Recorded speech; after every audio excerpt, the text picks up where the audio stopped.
Imagina que caminas a casa tarde por la noche. Las calles están vacías, el aire está frío, y en algún lugar de la oscuridad, alguien te está observando. No solo observando, sino cazando. No te conocen, no tienen razón para odiarte, pero en su mente, ya te has convertido en su próxima víctima. Esto no es una película de terror. Esta es la aterradora realidad que se ha desarrollado incontables veces a lo largo de la historia cuando los asesinos en serie caminan entre nosotros. ¿Qué separa a estos individuos del resto de la humanidad? ¿Qué sucede en el cerebro humano que transforma a alguien en un depredador que caza a su propia especie? Hoy vamos a adentrarnos profundamente en el abismo psicológico para comprender las mentes de los asesinos en serie.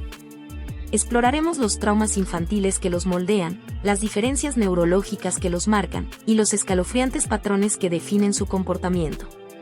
Al final de este video, comprenderás no solo lo que hacen los asesinos en serie, sino por qué lo hacen. Y ese conocimiento podría perturbarte más que cualquier película de terror. Este es un viaje hacia la oscuridad, pero es un viaje que debemos emprender si queremos entender uno de los fenómenos más inquietantes de la humanidad.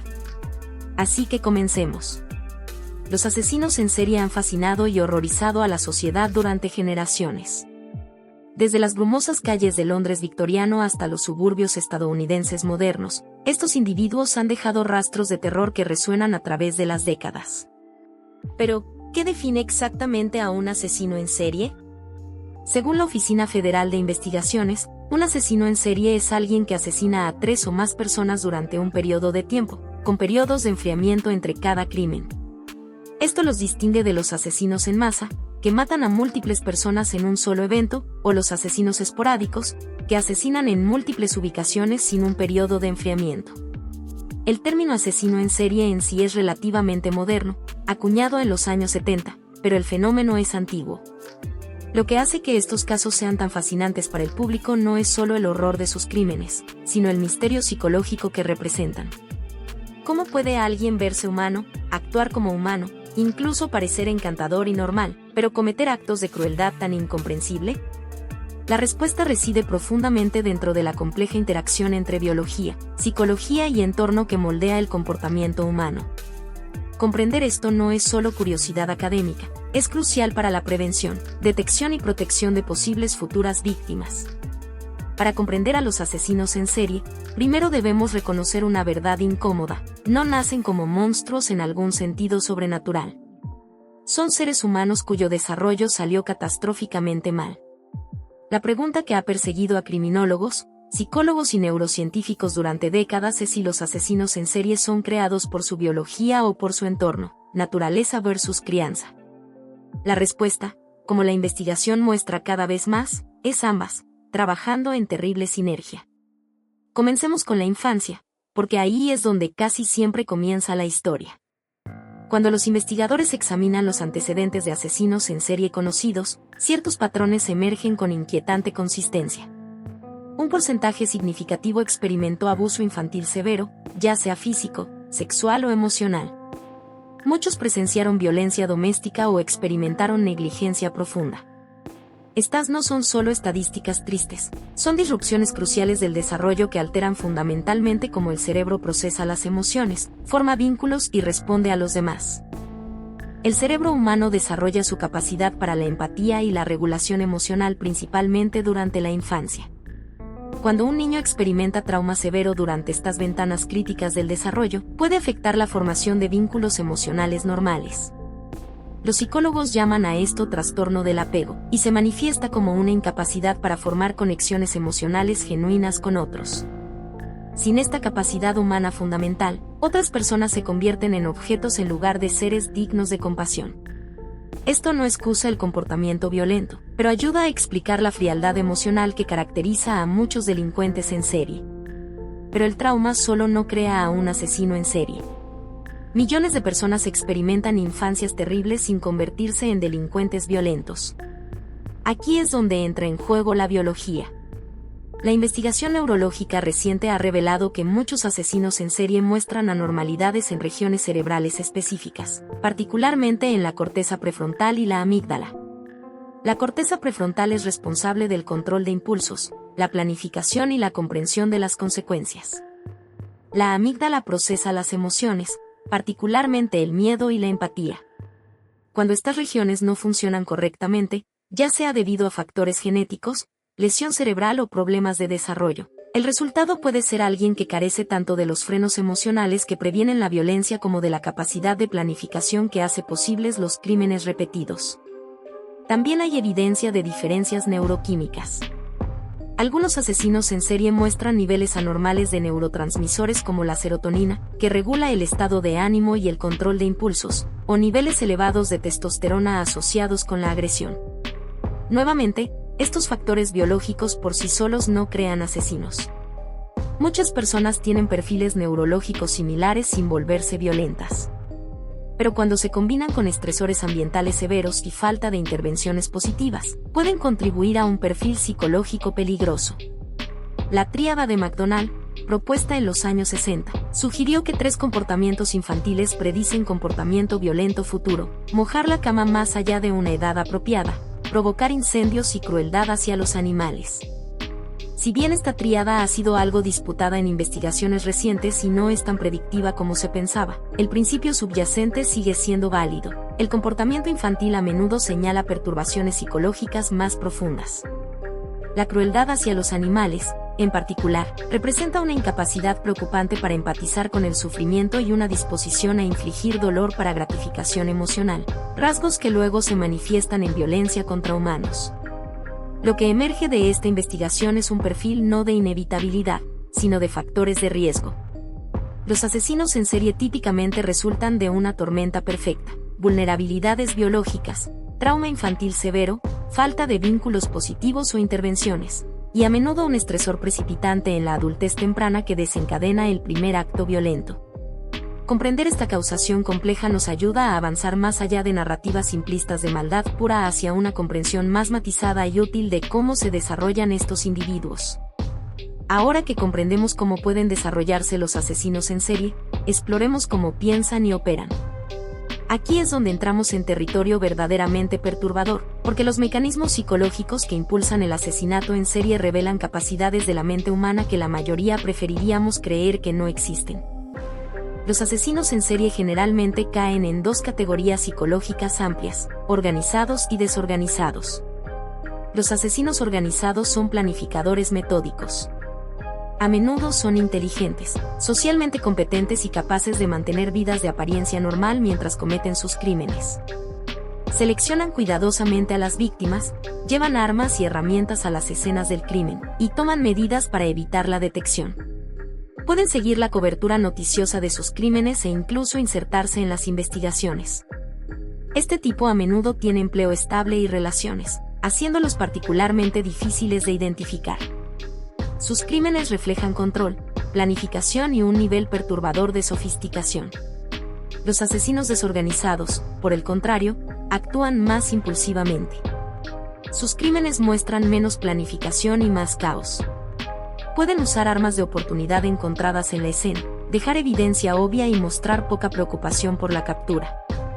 Este tipo a menudo tiene un historial de enfermedad mental, vive vidas caóticas y comete crímenes que reflejan su desintegración psicológica interna. Si bien pueden ser capturados más rápidamente debido a su descuido, su imprevisibilidad los hace peligrosos de diferentes maneras. Pero más allá de esta tipología organizacional, necesitamos entender las motivaciones psicológicas que impulsan el asesinato en serie. ¿Por qué matan? Esta pregunta tiene muchas respuestas porque los asesinos en serie no son un grupo monolítico. Algunos matan por poder y control. El acto de dominar y destruir a otra persona les da un sentido de supremacía que les falta en sus vidas ordinarias. Otros matan por gratificación sexual, con la violencia convirtiéndose en intrínsecamente vinculada a la excitación en sus psiques profundamente perturbadas.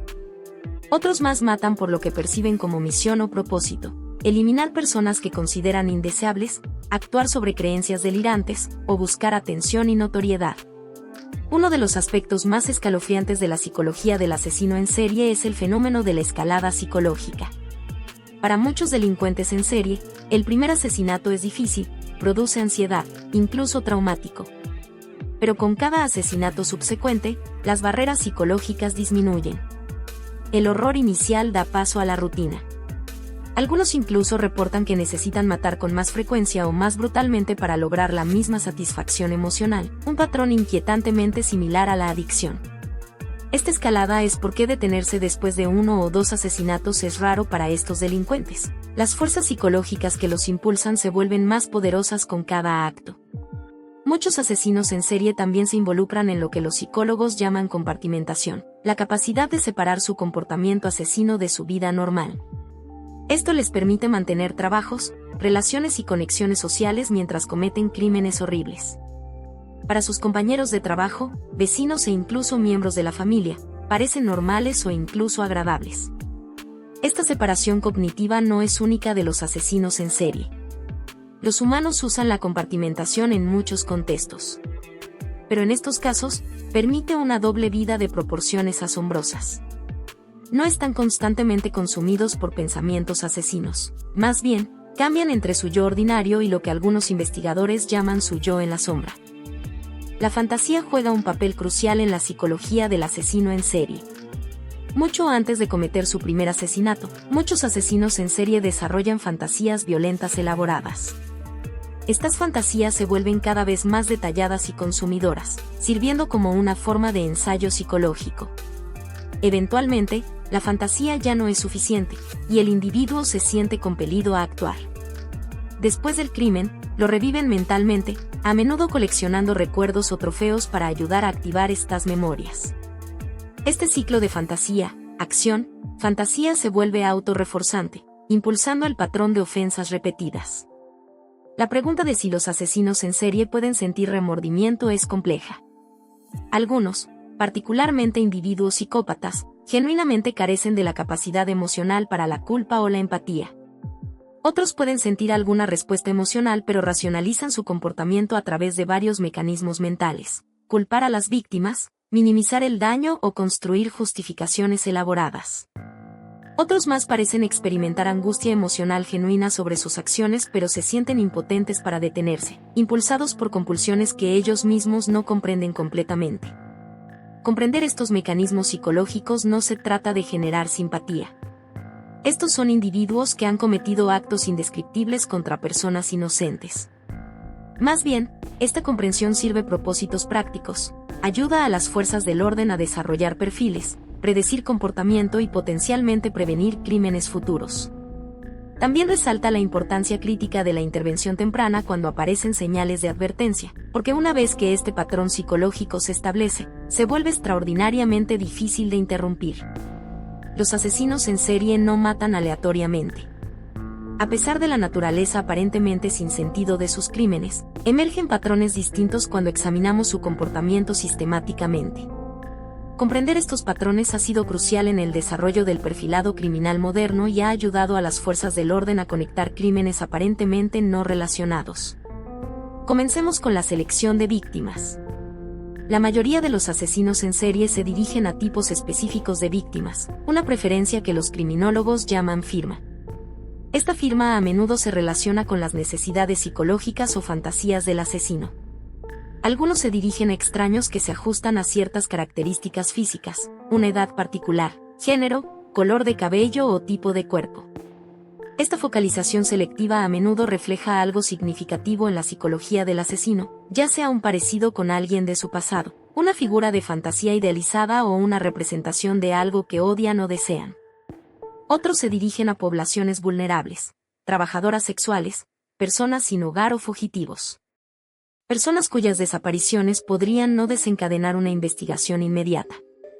Esta selección pragmática de víctimas demuestra la naturaleza calculada de muchos delincuentes en serie. No solo están siguiendo la compulsión, están tomando decisiones estratégicas para maximizar su oportunidad de matar mientras minimizan su riesgo de captura. Este cálculo frío coexistiendo con compulsión violenta revela la compleja psicología en funcionamiento. También emergen patrones geográficos. Algunos asesinos en serie operan dentro de una zona de confort específica, cometiendo crímenes en áreas que conocen bien. Sus crímenes pueden agruparse alrededor de su hogar o lugar de trabajo, formando un patrón geográfico que el análisis moderno sofisticado puede identificar. Otros son nómadas, viajando extensamente para encontrar víctimas y evitar crear patrones obvios. Estas diferencias geográficas a menudo reflejan el nivel de organización del asesino y su estilo de vida. Trabajadores transitorios, camioneros u otros cuyas ocupaciones implican viajes han usado su movilidad para evadir la detección durante periodos prolongados. El concepto de periodo de enfriamiento es crucial para comprender el asesinato en serie. A diferencia de los crímenes pasionales o asesinatos por rabia, los asesinatos en serie están separados por periodos de tiempo durante los cuales el delincuente vuelve a su vida normal. Estos periodos de enfriamiento varían dramáticamente. Algunos asesinos esperan semanas o meses entre crímenes, otros matan en rápida sucesión durante periodos activos antes de quedar inactivos. La duración de estos periodos a menudo se relaciona con la satisfacción psicológica obtenida de cada asesinato y la intensidad de la compulsión que impulsa el comportamiento. Muchos asesinos en serie también se involucran en lo que los criminólogos llaman puesta en escena, manipular la escena del crimen para enviar un mensaje, confundir a los investigadores o satisfacer necesidades psicológicas.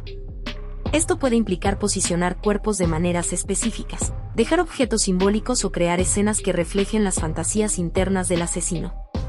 Si bien esta puesta en escena puede parecer aleatoria o sin sentido, a menudo tiene un profundo significado psicológico para el delincuente. Algunos asesinos en serie se comunican con la policía o los medios, un comportamiento que revela motivaciones complejas. Para algunos, esta comunicación representa un deseo de reconocimiento y validación, prueba de que son inteligentes, poderosos o significativos.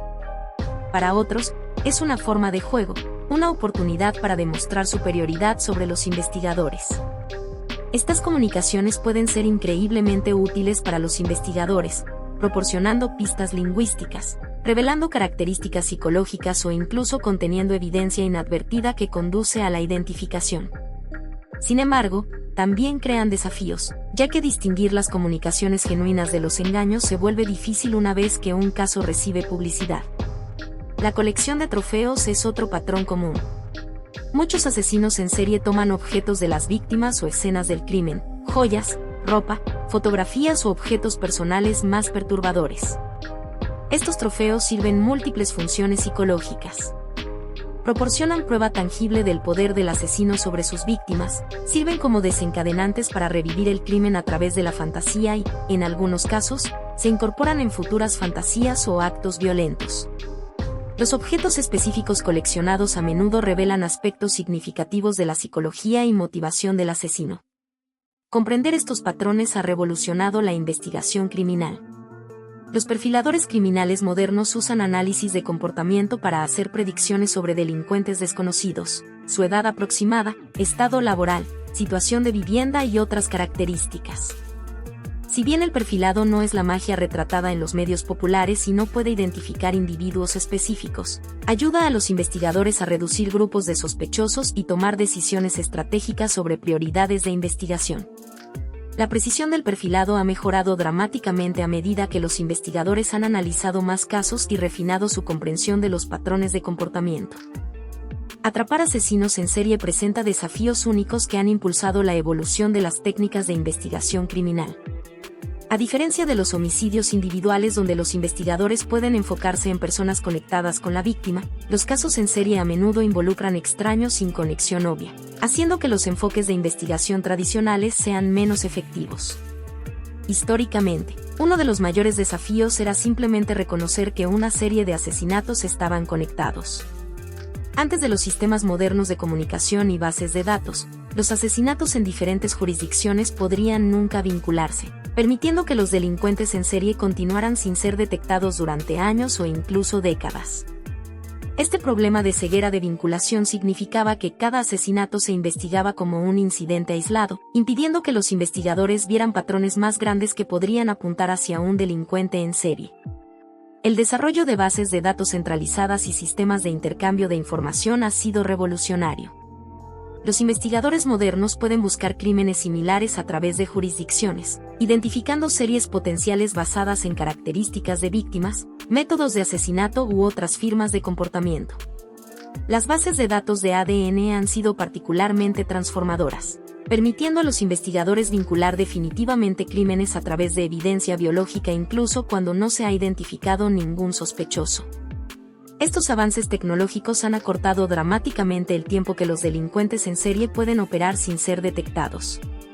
La ciencia forense también ha evolucionado en respuesta a las investigaciones de crímenes en serie. Más allá del análisis de ADN, los investigadores modernos emplean perfilado geográfico para identificar áreas probables donde viven o trabajan los delincuentes, perfilado psicológico para predecir características del delincuente y análisis sofisticado de la escena del crimen para extraer la máxima información de la evidencia física. La integración de estas diversas técnicas crea un enfoque de investigación integral más efectivo que cualquier método único. Sin embargo, atrapar asesinos en serie todavía requiere algo que la tecnología no puede reemplazar: instinto investigativo y dedicación.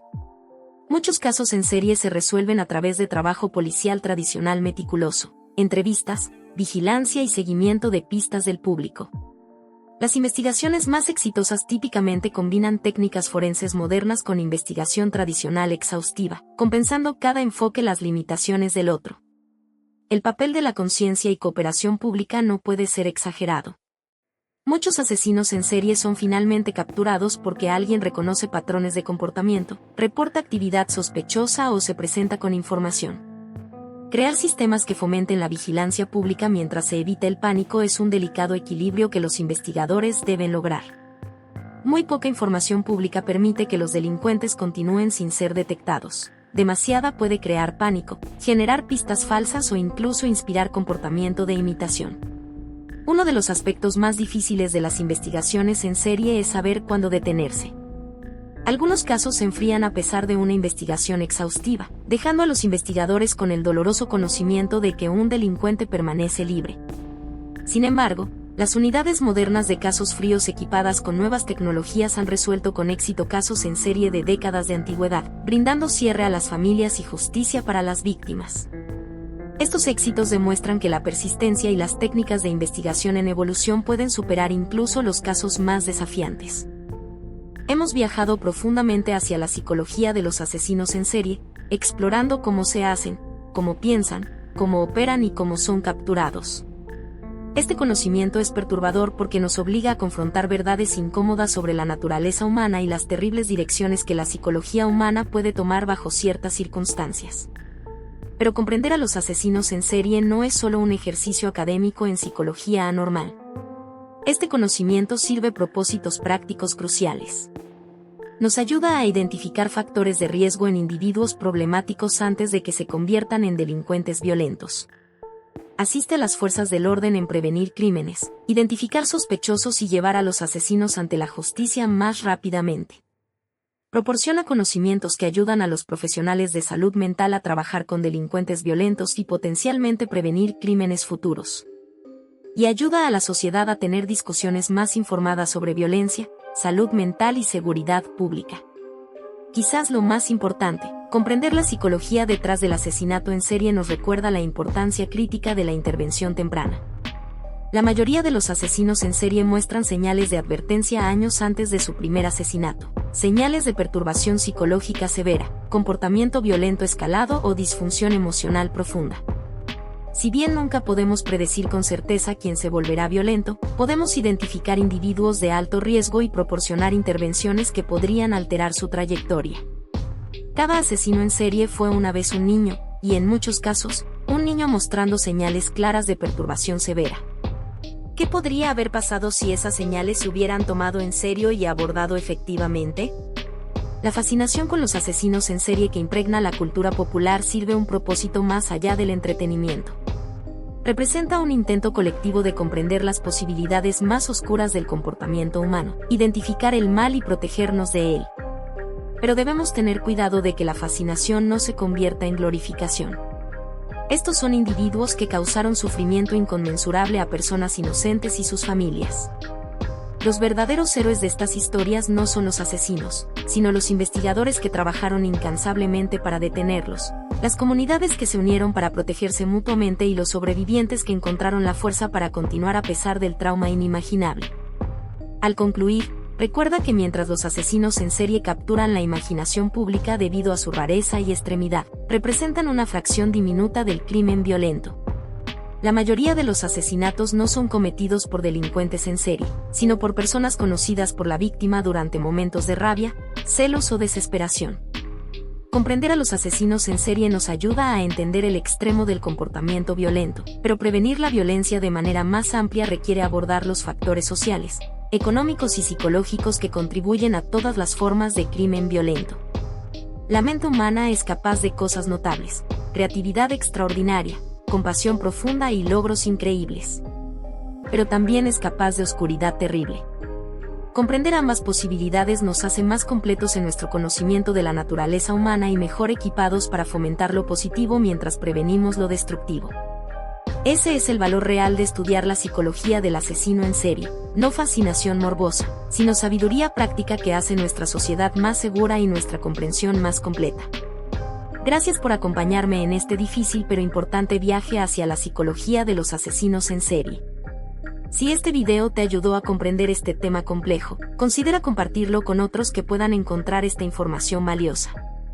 Hasta la próxima vez, mantente seguro y mantente informado.